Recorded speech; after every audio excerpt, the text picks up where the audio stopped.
देख रहे हैं यो स्टॉक्स और चलिए नतीजों का दौर है। तो जैसा हमने आपसे वादा किया था, एक और मैनेजमेंट से चर्चा की हम शुरुआत करेंगे। हमारे साथ महिंद्रा हॉलीडेज के एमडी और सीईओ मनोज भट्ट साहब चर्चा में जुड़ गए हैं और नतीजों पर उनसे विस्तार से बातचीत करेंगे। मनोज जी, बहुत बहुत शुक्रिया अपना कीमती समय देने के लिए।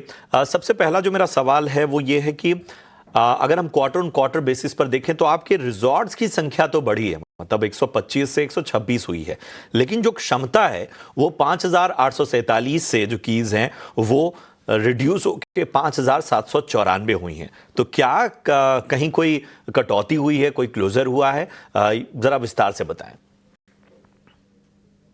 अगर आप देखें तो इस क्वार्टर में हमने एक बोला था कि हमारी जो रिजॉर्ट पोर्टफोलियो है वो रिव्यू करते रहेंगे for quality and customer feedback. तो उस स्टडी के वजह से हमने कुछ कुछ जो हमारी एसोसिएट प्रॉपर्टीज है उससे थोड़ा एग्जिट किया है। तो इसलिए आपने देखा होगा वो रूम काउंट जो है आई थिंक 53 से डाउन हुआ है। बट ओवरऑल अगर मैं पूरा साल देखूं तो हमने बोला था कि अबाउट 1000 रूम्स ऐड करेंगे।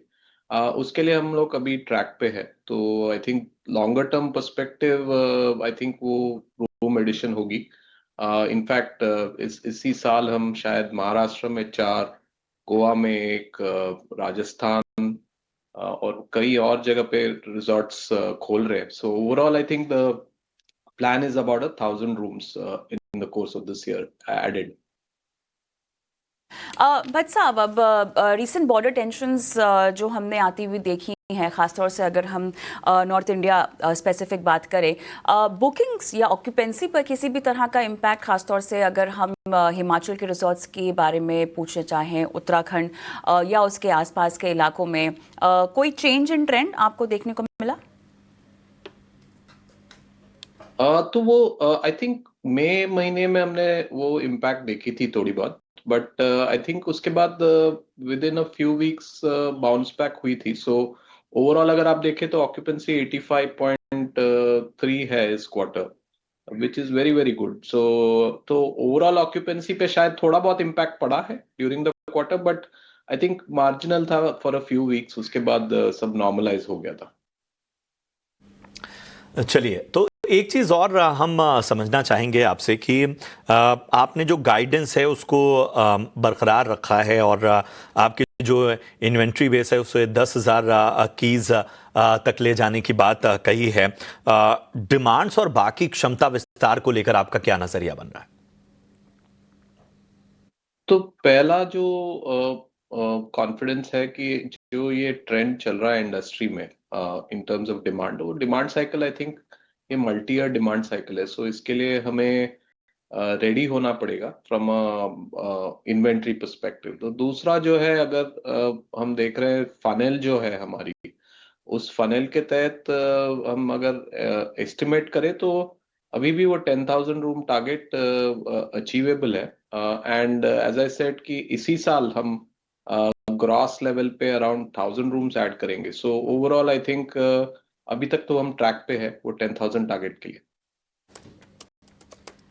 ऑलराइट, चलिए यहाँ पर मेंबर एडिशंस के लिहाज से सवाल पूछना चाहेंगे, क्योंकि यहाँ थोड़ी सी कमज़ोरी हमने आती हुई देखी है, लगभग 59% ईयर ऑन ईयर अगर हम देखें।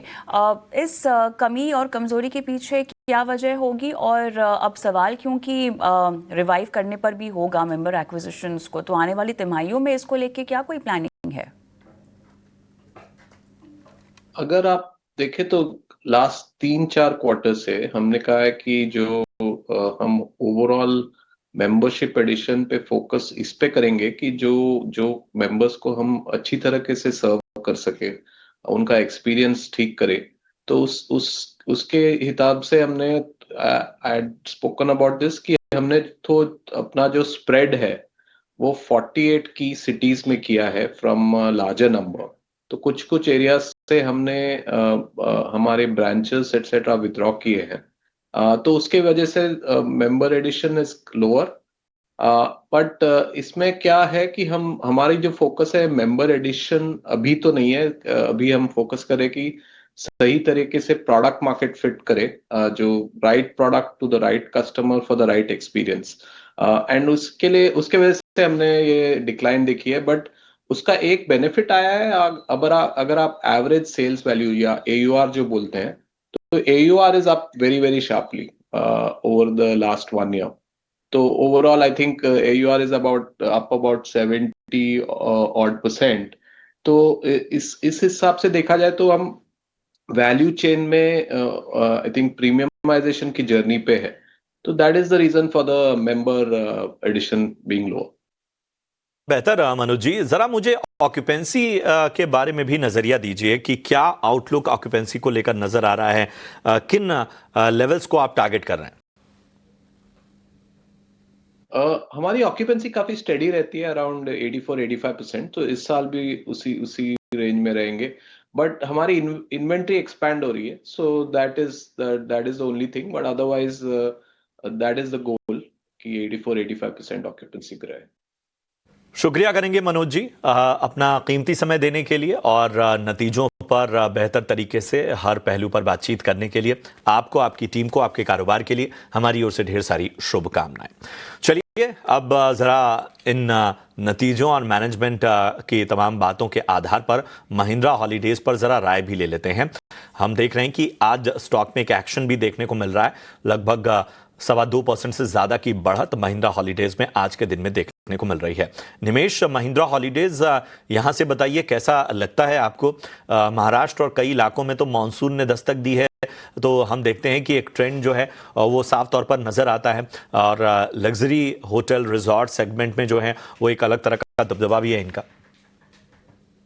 जरूर से चार्ट स्ट्रक्चर भी यही इंडिकेट कर रहा है और डेली चार्ट्स के अगर आप देखें तो कप विथ हैंडल पैटर्न का एक फॉर्मेशन डेवलप हो रहा है। आज के सेशन में जब ऊपर में हाई बना था 380 का, तब एक ब्रेकआउट दे दिया था। बट फिलहाल अभी जो है वो 371 आसपास ट्रेड हो रहा है, तो एक रेजिस्टेंस लाइन के ऊपर है।